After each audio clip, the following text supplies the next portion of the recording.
I'd like to welcome you to the last in the Identity in America series. Most of you have probably been to the others as well, and the title of this one is America, Land of the Free, Taking Action to Shape American Equality.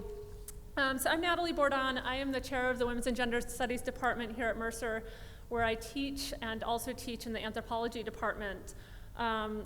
Some of you may have been to the activist panel last weekend that I helped to organize, and I'm just so pleased tonight that we're having a forum for this topic of conversation where we'll be really focusing on LGBT rights and especially trans folks' rights in the United States right now, which are and have been under attack. There's over 21 bills in different states in the United States that have advocated against trans rights. And so tonight we're going to hear from our panelists from different perspectives on trans issues and LGBT issues more broadly in the United States.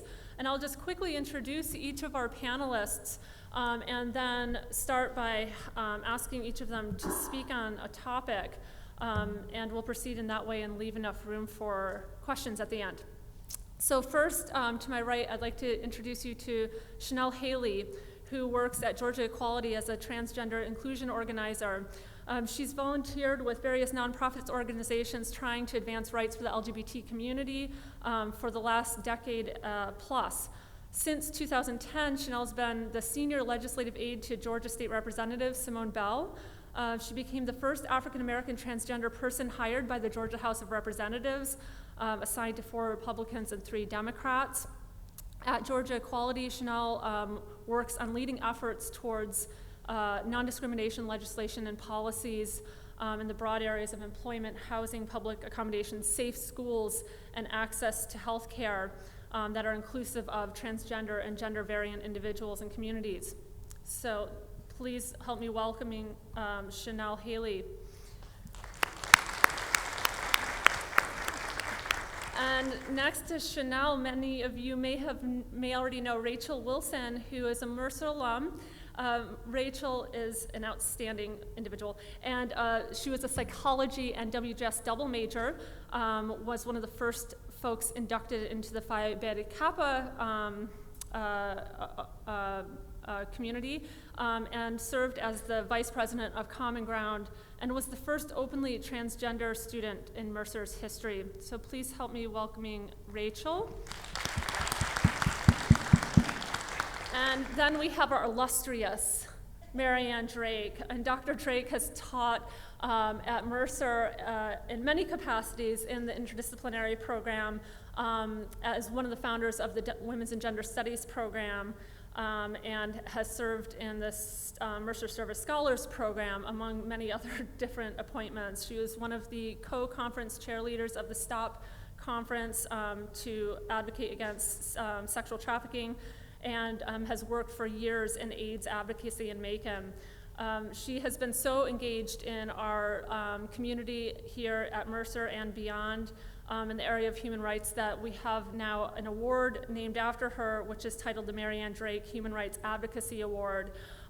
Dr. Drake is, sadly, for many of us, retiring soon, and I wanted to announce that immediately following our discussion here, there will be a reception held for her in 102 Willingham, just down the hall there. So please help me in welcoming Dr. Marianne Drake. And finally, not last but least, we have Wes Sanders, who's also a Mercer alum, who's working alongside Chanel at Georgia Equality. Wes is a field organizer and development associate there. He holds a master's degree in public administration from Georgia State University's Andrew Young School of Policy Studies and a bachelor's degree in political science here at Mercer, where he was also an SGA senator and a Gay Straight Alliance member. So thank you for being here with us again, Wes.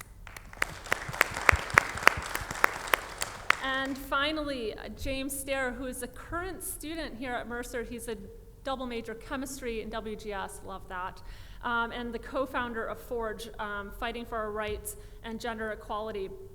James is the secretary of Common Ground last year, which is the Gay Straight Alliance here on campus, and now serves as its president. He also serves on the WGS Executive Committee and has been involved in many community activism and organizing efforts here in Macon, especially in doing activism work against the quote-unquote religious freedom bills. So please help me in welcoming James as well. So I think we'll start with a sort of broad picture with Chanel and then work our way down to a very local level with James.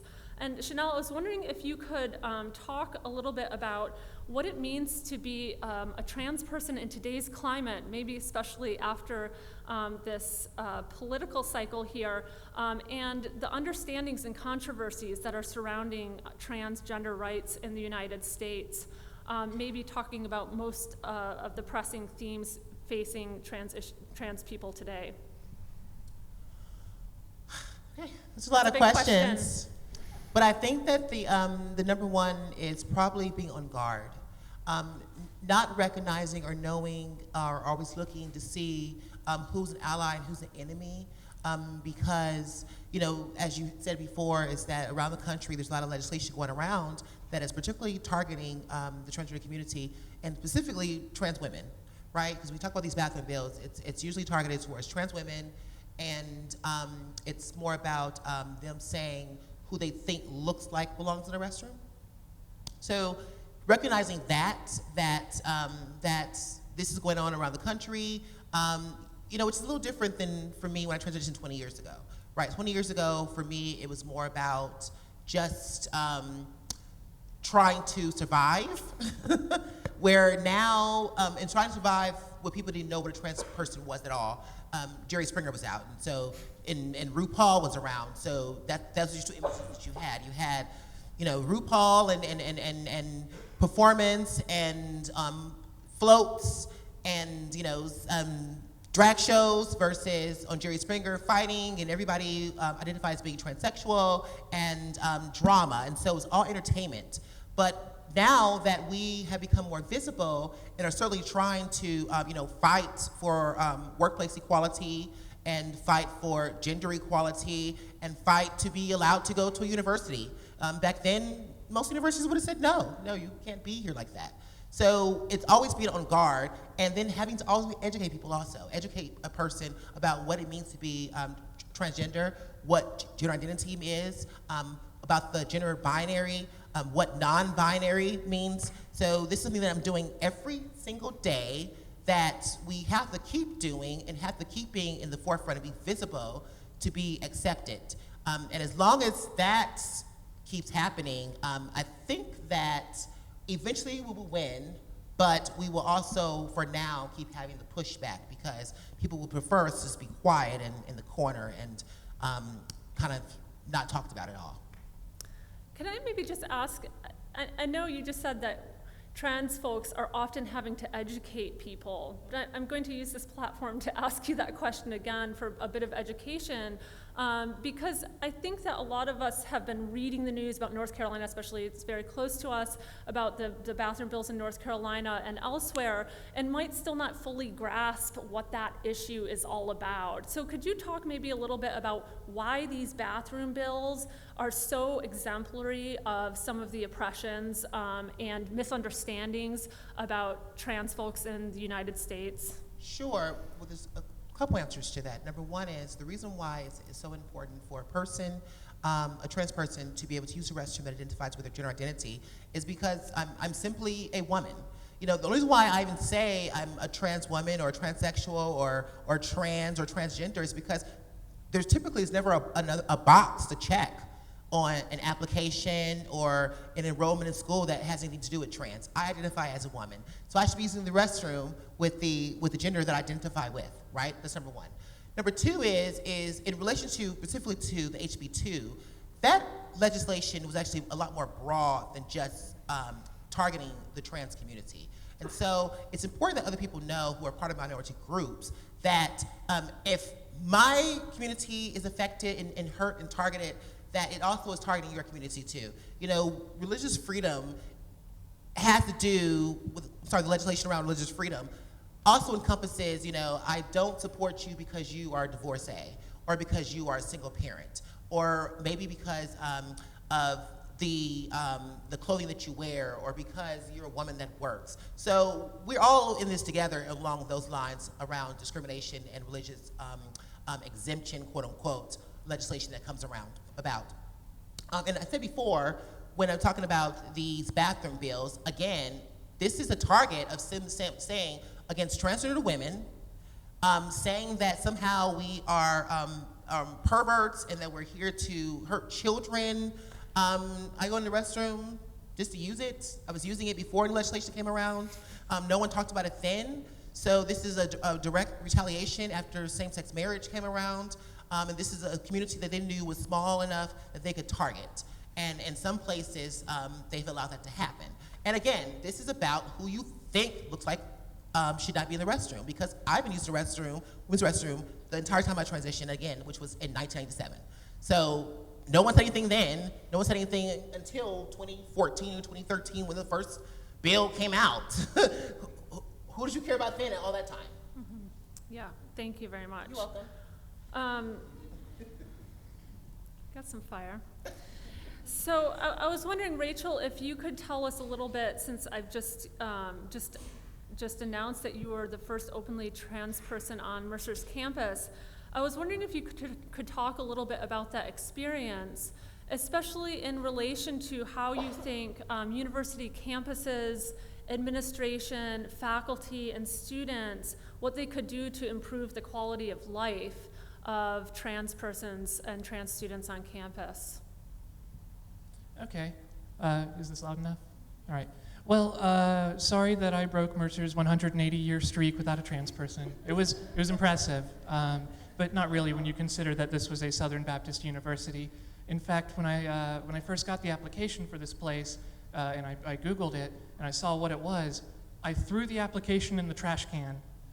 And another professor at University of North Carolina at Charlotte, because, fun fact, I'm from Charlotte, North Carolina, so the bathroom law actually affects me. I have not visited family in a long time, or friends, or any of that, and refuse to go back anytime soon. But a professor at UNC Charlotte encouraged me to apply anyway, so I did, and then got accepted. I toured the campus and met with a bunch of professors, and it was actually a really great place.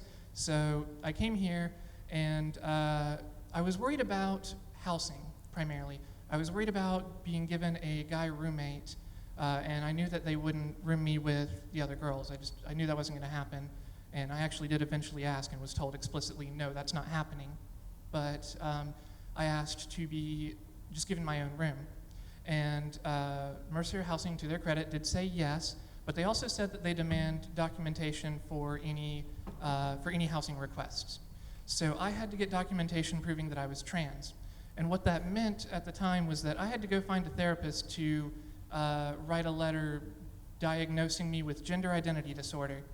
For those of you who don't know, that is no longer a thing. It was in the DSM-4 Diagnostics and Statistics Manual. It lists all of the mental illnesses that we have, and it says that you have a mental disorder because you are trans. Like, that's really it. It's that your gender doesn't match your sex. So I went to a therapist. The therapist I found actually didn't know anything about it. Our therapy session consisted of me teaching him what it meant to be trans. So, great use of my insurance there. But he even ended up letting me write the letter because he had no clue what to write. And so I wrote the letter.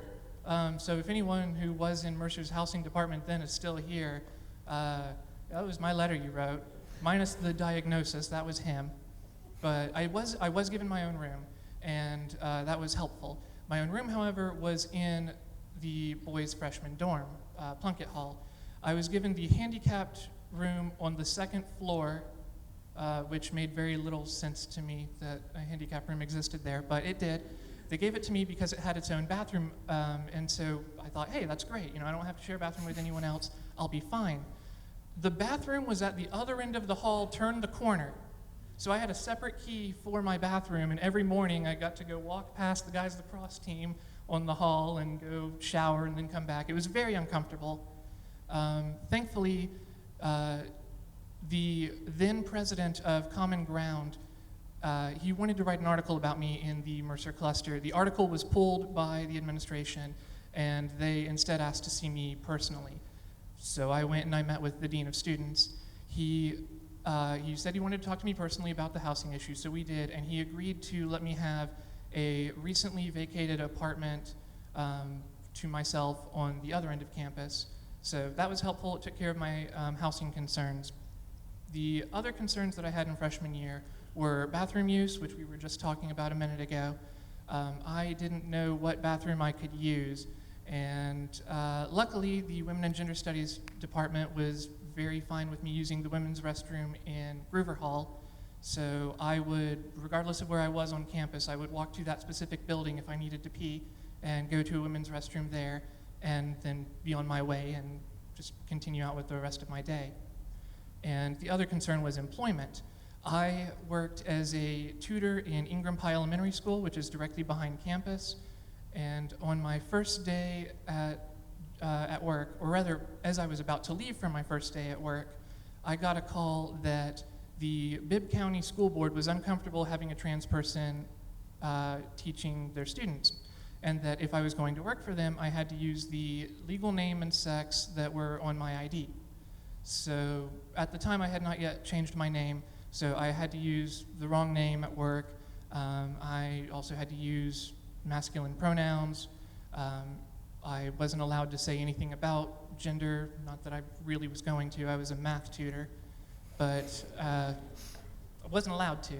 And they did eventually get rid of me. They didn't fire me, but they could have. It was not at all illegal.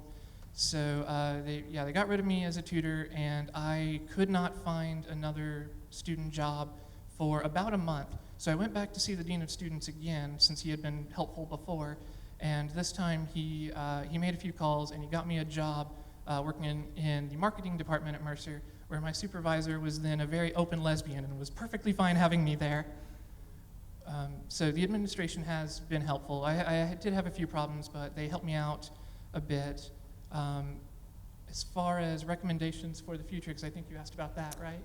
I did, and maybe if you could just say a few words about how faculty and other students interacted with you during the same period. I mean, one of the things that I'm hearing from you is just the enormous amount of effort and time it takes to actually be a trans person and a student on campus, and the way in which that's limiting your freedom of movement. So I'm just wondering what the reception was that either facilitated your being here or worked to make it more difficult for you from faculty or your fellow students.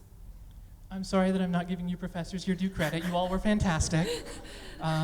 So fun fact, the professor you're about to hear from was actually the very first class that I had in freshman year, 9:25 on a Tuesday morning. And she pulled me aside at the beginning of class and told me to come out to the class. You told me.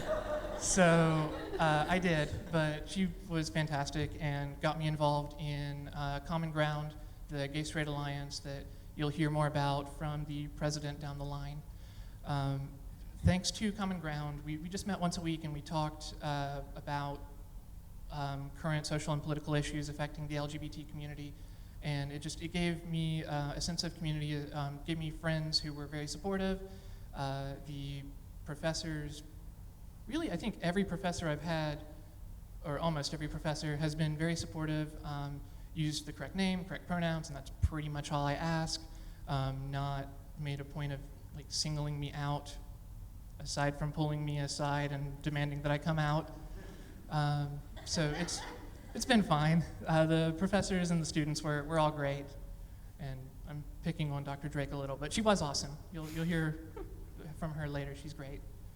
I would like to give a special shout out to my advisor from undergrad, Dr. Miranda Pratt, who's in the audience right now. She was great. I met her when I had toured the campus. As I mentioned earlier, I wasn't keen on coming here until I toured it, and she was doing a session on behavior modification, which is my own personal interest, since I was a psych major. But afterwards, I talked to her a little bit about being trans and sort of what I could expect from Mercer, and she was pretty good about that and was very supportive when I came here. So I do appreciate her very much. Let's see, I think that, yeah, that covers the faculty and the students. Any other questions about time at Mercer? If not, I have a story for immediately after Mercer. Yes, please. I mean, because now Rachel's, you're working in Macon, that's right, correct, right? And doing some of the same tutoring work. So sure, you can go for it. Okay, so I was very interested in teaching English in Thailand after I graduated. There's the Teach Thailand Foundation, I think is their name. That sounds right. That I met with a professor here who handles the Service First program and helps us find volunteer programs to do after we graduate. And so I was going to go teach English in Thailand for a year, and I was really excited for it because, well, Thailand actually has 3 genders, man, woman, and ladyboy. Ladyboy would be male to female transsexuals, and despite the name ladyboy being an insult here in the US, it's not there. It's literally just the name of the gender, like man or woman. So I was excited for that. And the director of the program liked me a lot. The professor here on the American end who connected me with the program thought I would do well. And then towards the very end of my senior year, as I had put all of my eggs in this basket, after I'd already been told that I was getting the job, I then received an email that I would not be getting the job because there were more teachers than jobs, which, oh well. But then they extended the deadline for applications so that they could get more teachers. And suddenly it didn't add up. So I found out actually later on that the real reason that I did not get the position was that even though the director of the program liked me very much when he had flown from Thailand to the US and met me, the schools that he partnered with and where I would be teaching, none of them were comfortable having a transsexual teach their students. Apparently, despite having 3 genders, they also have very strict gender roles, and ladyboys are often relegated to entertainment, and when I say that, I mean stripping and, in many cases, prostitution. And we're not allowed to do respectable jobs like teaching. So I lost that and suddenly was scrambling to find a job and, well, really didn't. Was applying to all sorts of things all over the place and just had no luck. So eventually I decided, you know what, I like teaching, I've been tutoring, let me see if I can do something on my own. And I found a website online where I could set up a tutoring profile and have since then been just sort of tutoring on my own, no real employer, no regular 9-to-5 job, just as people need me, I go teach their kids. And I haven't had any issues yet, but that's because my picture is on my profile, so if anyone has any issues, they're not messaging me in the first place.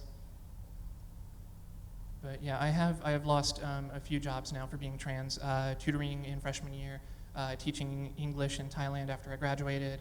It's been rather frustrating.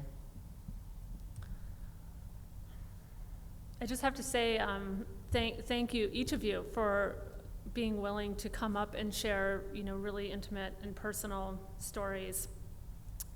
I was wondering, Marianne, if you could comment on how the conversations about trans rights and LGBT rights more broadly have fit in with Mercer's traditions around social justice here on campus. I hate these mics. Can you hear me? Yes, no, hello, yes, oh gosh. Okay, so, yes, we've been at the forefront of social justice for a long time. And in the 1980s, when AIDS raised its ugly head, we actually had an AIDS education class that I taught, which may surprise some of you. And a lot of the AIDS education that we actually did in the gay bars, because the drag queens would do AIDS education for the lesbian and gay community, mostly the gay community. And it was a course that was accepted on campus. And interestingly enough, President Gotzi was the president at the time, and he would periodically get a phone call that said, "What? My child is doing what?" And he would say, "Well, you know, it's not a required course, and your child does not have to take it. Thank you for calling." And so he was very, very supportive, as were other faculty members. The students were delighted because new topics are scary, and when people don't know about things, they often don't want to talk about them, which is why I don't tell but encourage people to come forth with their stories to help people understand. And so the class was well enrolled, and the AIDS education was just absolutely essential at the time. And the AIDS course was taught for a long time. I'm not really sure how long. Actually, you taught it, didn't you, after I did? Mm-hmm. No? Well, I thought someone did. Anyway, it was taught for a long time. And so the idea of then the lesbian and gay community without, you know, all the other letters was prominent, I thought, on campus. There were, of course, many students who were unwilling to come out, who were frightened, and a lot of students did come out. And there was talk for many years of trying to get like a gay-straight alliance going. The battle we fought, which is partly what you were talking about, Rahcel, is that people would say, yeah, we could have a gay lesbian group on campus. It'll be a support group. And I was like, no, we're not asking for a support group. We're not suggesting that there's something wrong with these people and they need, you know, support or therapy or to be taught or whatever. So we actually fought for a long, long time until finally, I had to look this up because I, of course, am older than my colleagues here and can't remember a thing. But finally, in 2002, we were able to get an SGA sanctioned, go through the regular process, student approved, blah, blah, blah, blah, blah. Mary Alice Morgan, who's sitting all the way in the back there, was along on that ride with me. And April Trussell, who is now April Trussell Smith, was our first president, and she and we think Calvin McCullough and Beth Strauss were the other officers, and they drew up, you know, what they needed to draw up. And so we, the Mercer Triangle Symposium was born, and it was just a regular student group. It was not a support group. It was the Gay Straight Alliance. It was for education. It was for a lot of things. Well, we got into trouble for lots of reasons. One reason was we were still joined at the hip with the Southern Baptists. They weren't really happy. Another reason was that we had a coming out day, and the administration wasn't happy. Another reason was that when one has a website, which we did, we had a delightful website, but what we didn't realize is that when you connect to a site outside of your private little website, you get to go to all sorts of neat places. And so some of the Southern Baptist parents figured that out. And so, yeah, we had hell to pay because, yeah, they told us our site was horrible and, you know, we were ruining their children and whatnot. Well, anyway, there was a huge to-do. And it was a heart-wrenching, tragic to-do. But President Gotzi was in the middle of crises with the Southern Baptist Convention anyway. We had all this hysteria about our website and what we were promoting. obviously we were making people gay. I mean, what else could we be doing? So we were to close down. Churches were going to pull their funding, churches were going to pull their students, you know, all sorts of hoopla. And Mary Alice and I and the officers of the Mercer Triangle Symposium worked with the administration. As I said, it was one of those heart-wrenching decisions of having to decide whether we would compromise, which just went against everything, for the benefit of Mercer, or whether we would fight a battle that in fact might hurt a lot of people. And so we did compromise. And we agreed, President Underwood was coming in at the time, and we agreed that we would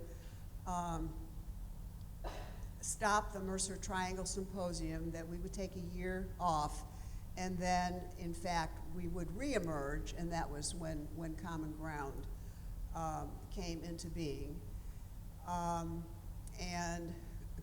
Chris Grant and I were the first sort of faculty coordinators for Common Ground, and was it Noah? I think Noah Mayo was, Mike Meal was the first president, yeah, Wes was here. So anyway, we sort of came back up out of the ashes. So it hasn't been an easy path to remain socially just.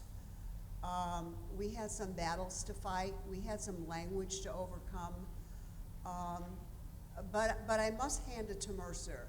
I have not ever gotten any flack from any department chair, from any, well, Mr. Underwood had words with some of us a few times.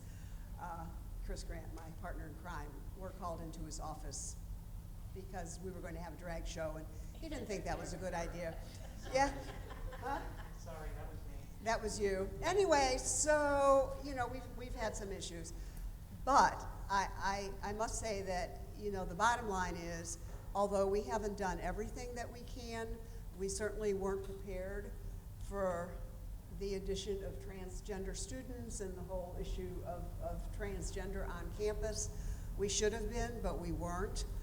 I'm hoping that we can change that. I'm retiring. I'm hoping that other people will carry on and fight the battle because it is imperative to me that we are inclusive, that we are accepting of diverse populations, that we treat people in the manner that they wish to be treated, and I hope that we continue our effort to be a socially just university. Great, thanks, Marianne.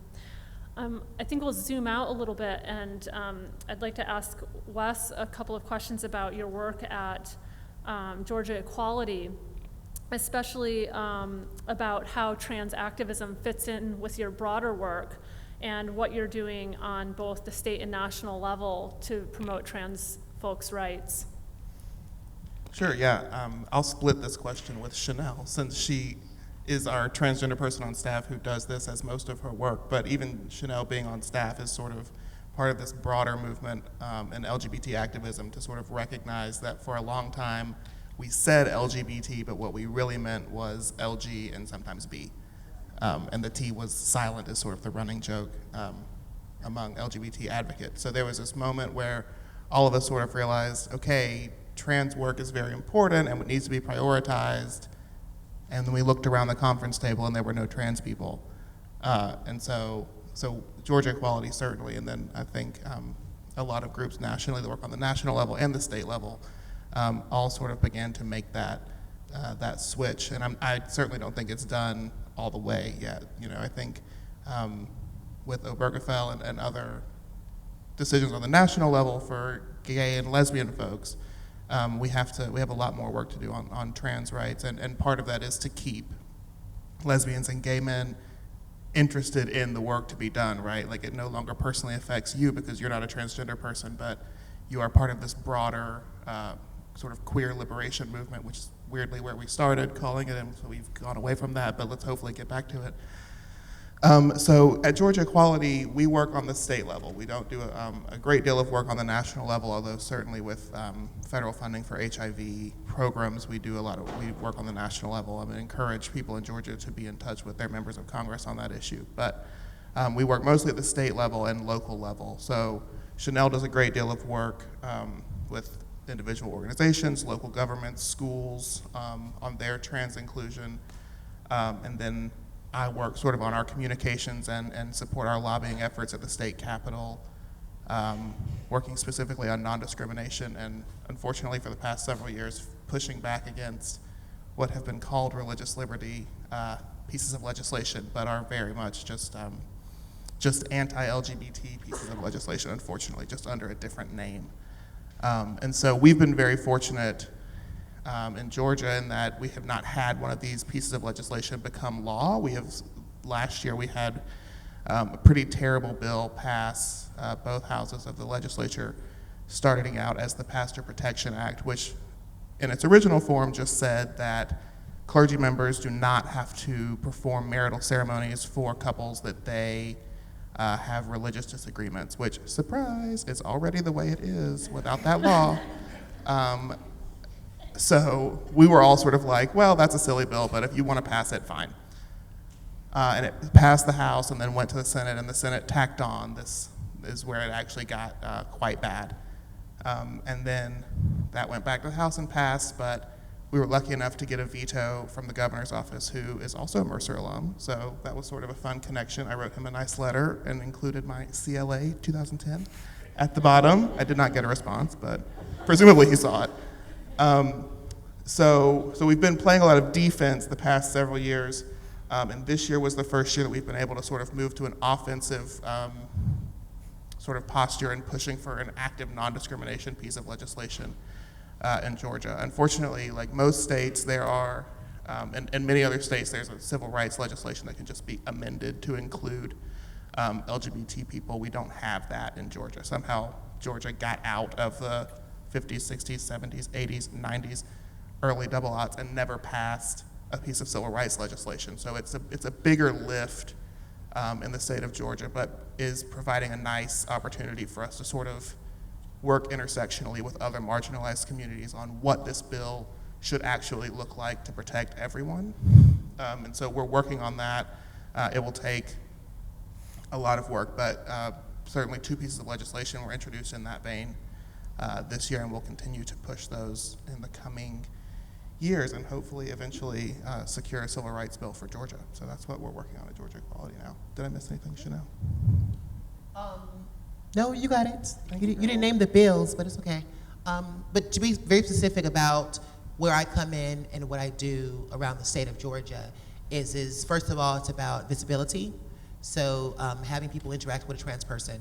And then I work with agencies as well as like West Ed schools and businesses, and going there doing trans competency trainings. And coming from the place of, I'm not trying to change your beliefs or your political beliefs or your religious beliefs, but just to understand and recognize I'm a person. We have kind of the same shared values. We both want to be able to work. We both want a roof over our head, you know. And so going in there and coming from that perspective and saying, you know, one day I might be your coworker or your boss, and getting you comfortable in that kind of element.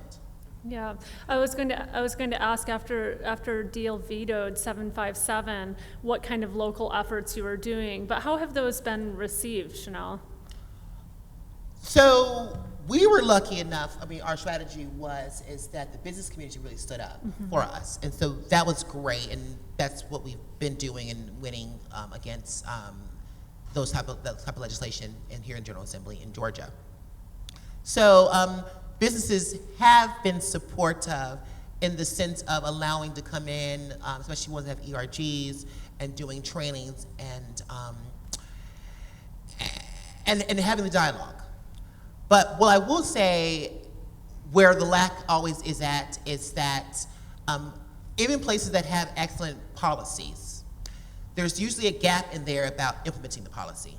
So I always bring up like Target. Target has this great reputation publicly, nationally, in the public eye, but from the VP and HR and corporate office, But when you're in the store and you work in the store, it's different depending on who the manager is or who the HR person is for that store, right?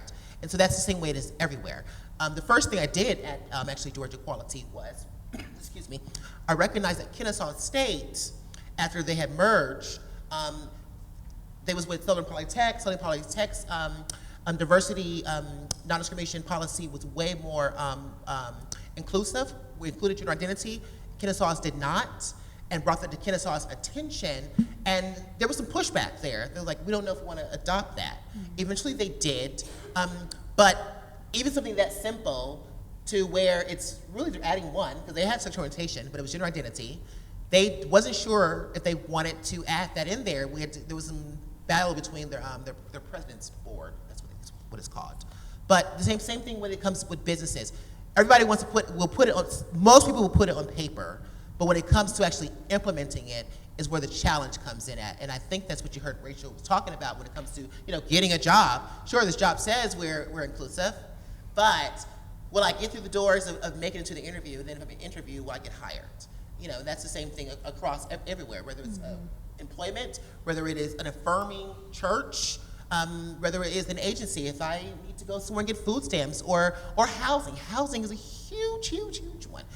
For a community that is part of the chronic homeless, we're constantly denied housing. And at this point in time in 2017, HUD, the EOC, and OSHA have all said that discrimination because of gender identity is illegal, is against the policies. But yet still, there's still organizations that still do that. And so that's where I come in to remind them of that, and try to implement gender identity, sexual orientation within their policies. Great.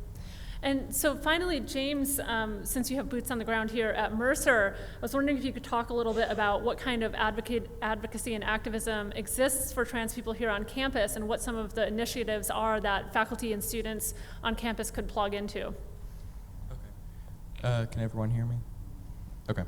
So I'm president of Common Ground, and we have done a lot to try to push for trans rights as well as general awareness on campus, because a lot of people, if you were to ask them, what is a transgender woman, or what is a transgender man, what would that be?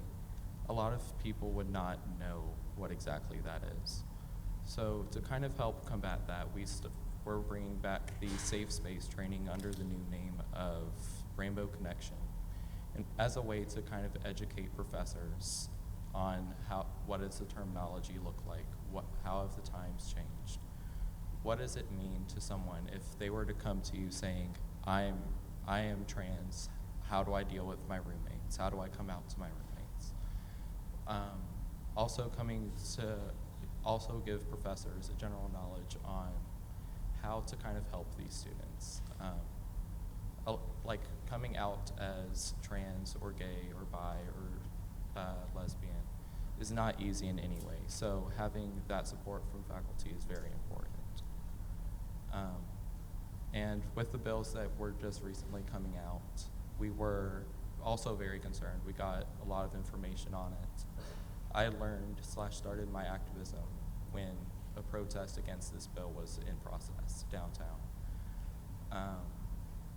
I learned all the dangers that it could have, various modes of discrimination, and that's when I got very concerned. I was the secretary at the time, and I said, we need to do something. So what we did was we set up a petition. We learned how to do it. I made lots of phone calls to lots of... James, can you... Oh, sorry. Yeah. Is that better? Sorry. Okay. So I made a lot of phone calls to find out how to do this properly. I talked to a lot of people, and we got a petition started. And by that time, it already passed the Senate, so we had maybe 2 days to get, 3 days, the next business day, in order to get the petition to the governor's office and say, hey, look, we're Mercer. We also found out that he was the double Mercer bear. And we said, hey, look, we don't agree with this. You graduated from Mercer. We have a problem with it. And we sent the petition to him. We didn't hear anything back. But him turning down that legislation was very important, I think, in making sure that people across Georgia are safe. We also, like, Common Ground is also a very central area to find out a lot of information. If you want to go to an activism workshop, we advertise it. If you want to go to some a workshop in another part of Georgia, we will figure out a carpool there. We will invite a lot of people. It will be a great time. We did that like 2 months ago. It was actually really great and informative. We also hold panels every now and then. We encourage people to kind of come out and talk to us about what your problem is. I can't speak on behalf of what a trans person would go through. I cannot tell you what it means to come out as bisexual to a bunch of your gay friends who will be like, oh, you're just transitioning. You're not really bi. You're just gay question mark right now. You'll come around to it. It's okay. So a lot of those things I wouldn't be able to speak to. I wouldn't be able to explain it. But having these connections to a lot of different people helps you to kind of learn more about what is going on, which is what I think where it all starts. I can't stand up for somebody's rights if I don't know how those rights are being compromised. And so that's what I think is very important, a very important thing that Common Ground does. Great. I think maybe before we take some questions from the audience, is if each of you could maybe say what would be one of the most important pieces of advice you could give to people who want to be allies and activists in the fight for equality for LGBT folks. What's one of the most important roles that allies can play?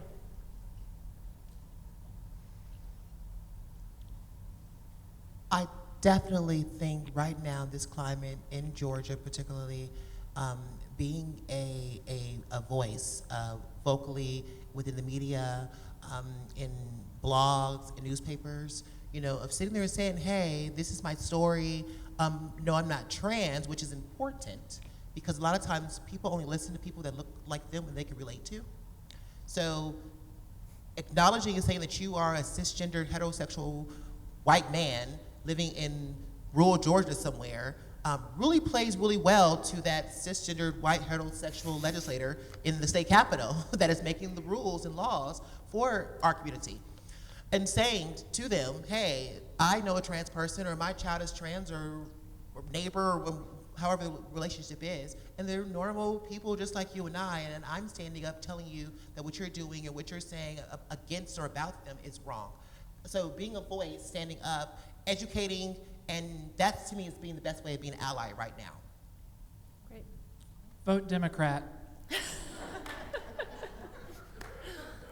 No offense to any Republican voters, but seriously, the Republican Party made it in their platform not to protect LGBT people, and the Democratic Party did put it in their platform to protect them, so it matters. I think language is important. I think we need to listen to what other people say to us. I think we need to be careful of the language that we use. I tell students that in my class all the time, every day. I think using appropriate language, using appropriate pronouns for people is very important and shows respect for the people. I think we need to be responsible for what comes out of our mouths. I would echo, what Chanel was saying, not surprisingly, since we read the same talking points on a daily basis. But, in the same way that an LGBT person, certainly begins a coming out process whenever that starts, but being LGBT requires you to come out almost every day in one way or another. An ally, a great aspiring ally, shouldn't be afraid to do the same thing, right? I can remember when I first came out, my mother, so this is going to be a good story, right? I can talk about my mom. I was wearing a Gays for Hillary shirt. So this is dated because it's not when she ran just now, right? This was the original one. And she didn't want to, she had gotten over the having a gay son hump, but the idea that we would go to the grocery store in a shirt that said Gays for Hillary was just way too much, right? And so I think that's it, right? Not being afraid to have the conversation, not being afraid to right a wrong if you've heard it or seen it, is a great step. And you know, to go back to the Republican-Democrat debate, although Georgia Equality is nonpartisan, just want to make that clear. You know, I think there's a really great opportunity for people who identify as Republican and who vote Republican, but who share a sense of equality, to make that known in their groups with other conservative, semi-conservative Republican groups, right? Like, I think there's certainly an argument to be made, and being on the inside helps get that done. I think educating yourself and being more aware is what is very important there. Learning and listening to people's stories kind of helps to put a face on a bunch of the numbers that you can read online. There's a bunch of people that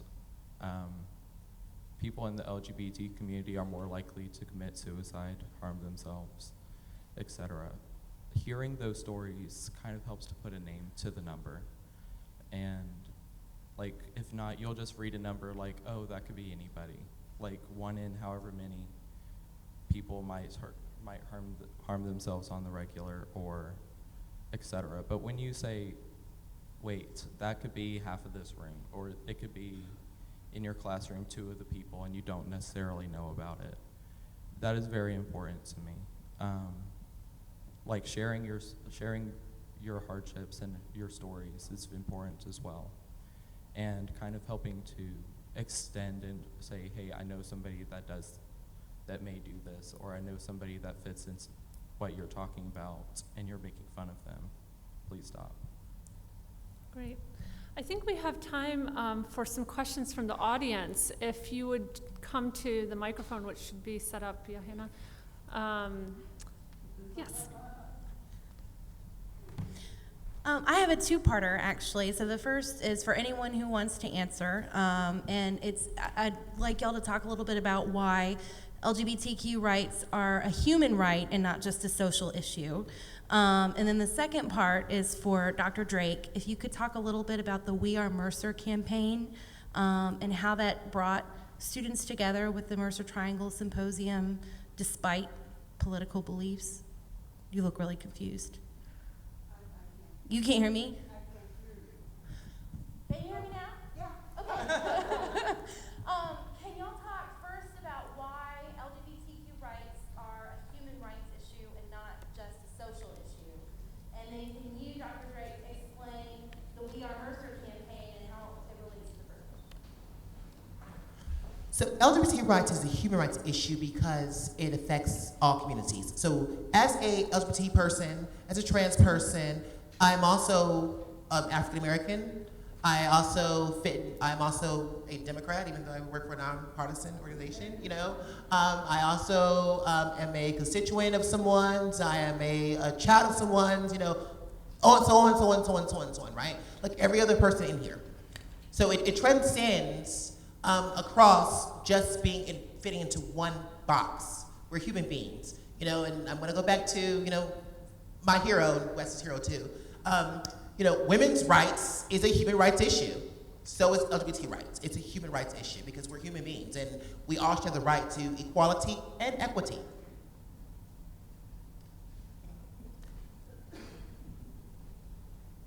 Yeah, human rights are human rights.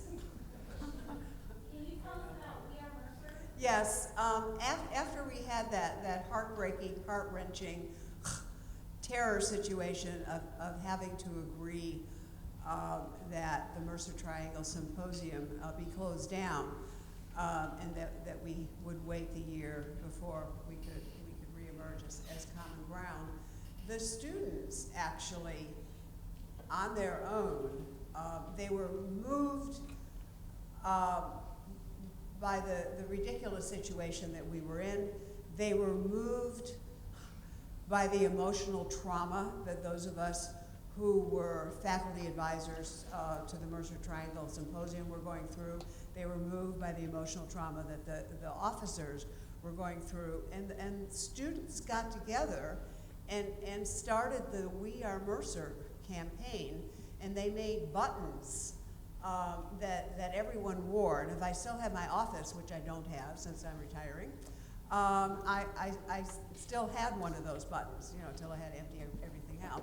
But it was amazing, and it was held, you know, at the in the Jesse Mercer, what? Plaza, yes, thank you. And it was beautiful, and students came, and I mean, diverse students and faculty, and people spoke, and it was a very positive, respectful, nonviolent gathering that came out of the heart of the Mercer students.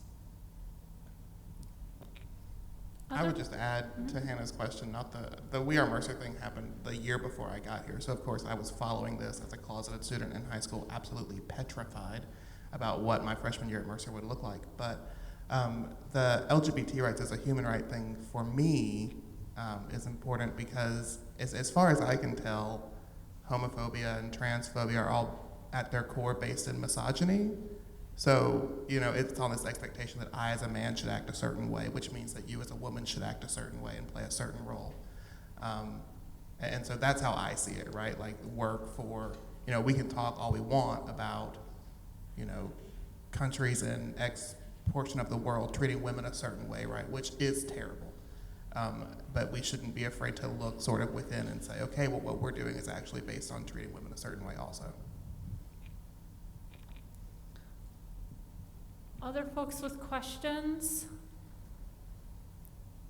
I think one of the things that Wes said a little bit earlier is so important that right now in this climate, especially, maybe we might be afraid, as Dr. Drake said, to use the wrong language, to ask the wrong questions, but I thought Wes's suggestion right afterwards to don't be afraid to ask the questions is a really important one, even if it might feel at times uncomfortable.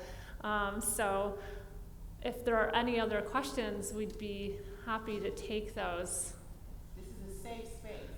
It is a safe space. I just wanted to ask if, especially Wes and Chanel, you could tell us how people can get on Georgia Equality's email list and find out about bills that are coming up that might be problematic to some of us. Yeah, so Georgia Equality's website is www.georgiaequality.org. If you come see me after, I'll give you a business card that has my name and that email address on it. And you know, on there you can sign up for our email list, and then we do action alerts pretty regularly, especially during the legislative session, to keep folks up to date on what's happening at the legislature, and provide a platform for you to be in contact with your elected representatives, both at the state and federal level whenever things get weird, because sometimes you just can't help it. And certainly, you know, for college students, we offer internships, and we're sort of debating this idea now internally, what a remote internship might look like, what it might look like to have a student who's in a different part of the state, and not be required to come to our office in Atlanta every day just because our office is not particularly accessible to folks outside of Atlanta. And so if you're, some of them are unpaid, but if you get course credit, right? Like, is that still a thing? So if you're interested in exploring that idea, and maybe piloting that, come talk to me, and we'll see what we can do. And I just wanted to add, so last year, Georgia Equality, for the first time, collaborating with 3 other organizations to create the first statewide trans resource guidebook.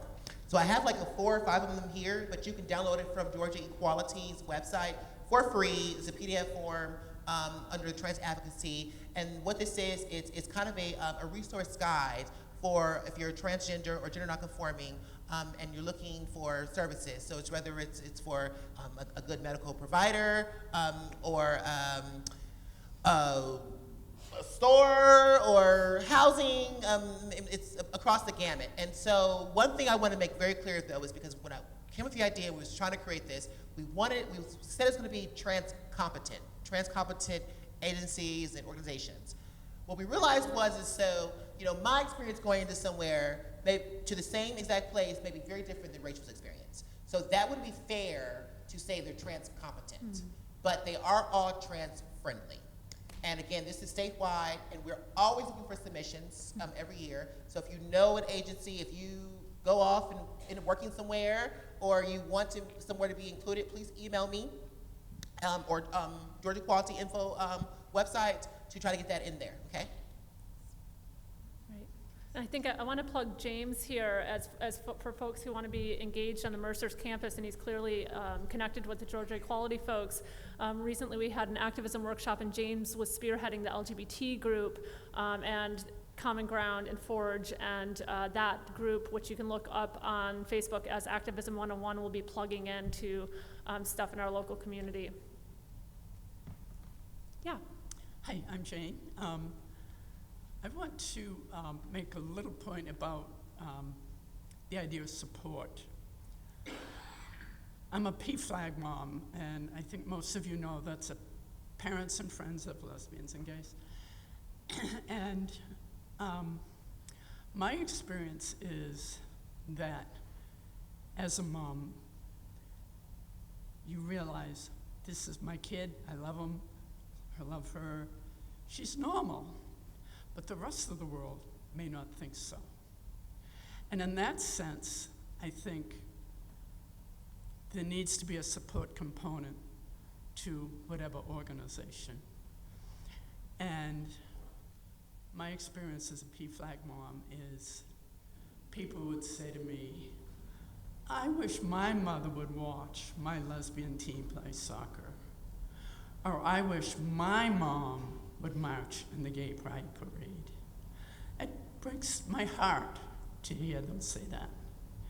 And our PFLAG group in this little mountain town in Colorado is probably half lesbians and gays, not just parents, because they needed these people who would love them and accept them and say, you're okay.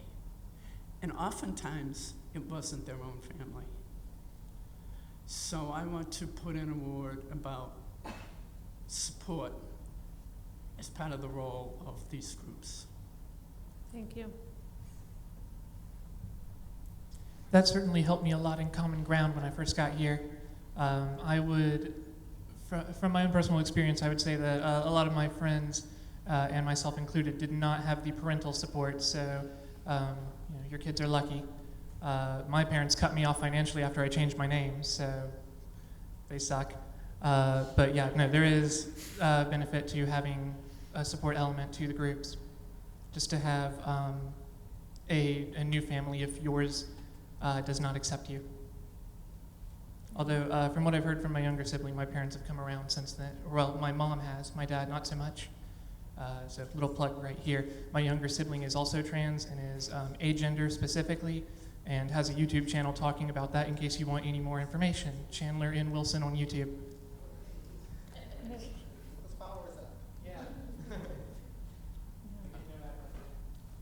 I also want to contest to how important support is. PFLAG has a very special place in my heart. I haven't been to a PFLAG meeting. I haven't necessarily met anybody till Jane came up.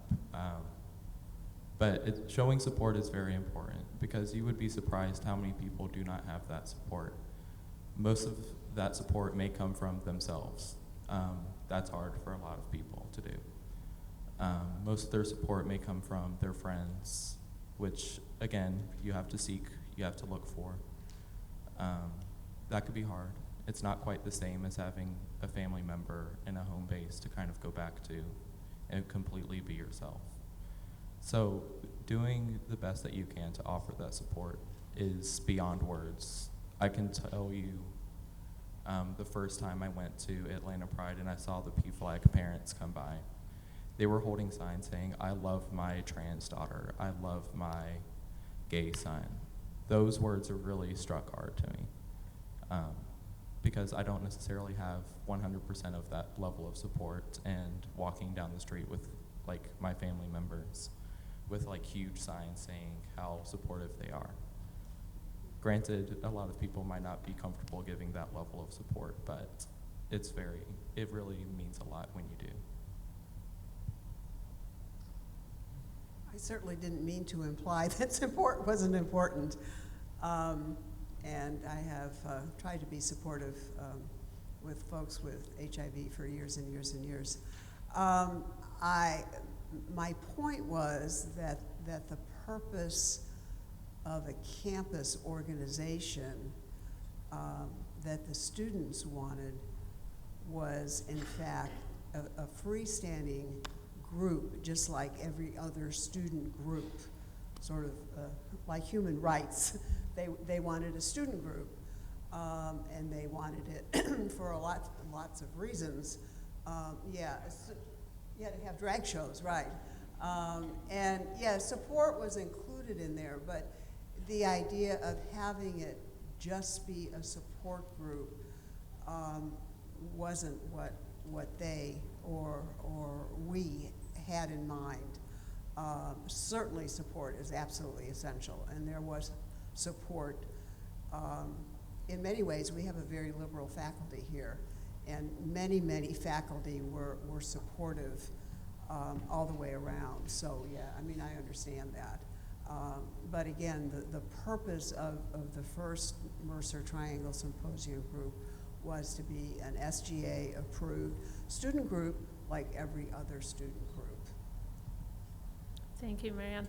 And I just wanted to add one more thing, that it's not just parents and the fact that we were lucky at Mercer to have administrative and faculty support, but I'm seeing a lot of students in the audience, and if you are in a position of authority in your sororities and your fraternities and your athletic clubs, you need to look at your own position in relation to other folks who you're around and use those positions to educate and to bring up issues involving LGBT rights, because people will listen to student leaders and the leaders in your the organizations you're in. So bring up these issues and become an ally. Get in touch with James and get in touch with other allies in the community, and you can really help out in that regard. So I think we're a little over time. Is there time for one more word or question? Do we have another question? Any other questions? Comments by the panelists? Things you want us to know? Things we need to know? Thank you all for coming. Thank you, everybody, for coming. And please join us for Dr. Drake's retirement party in 102 down the hall.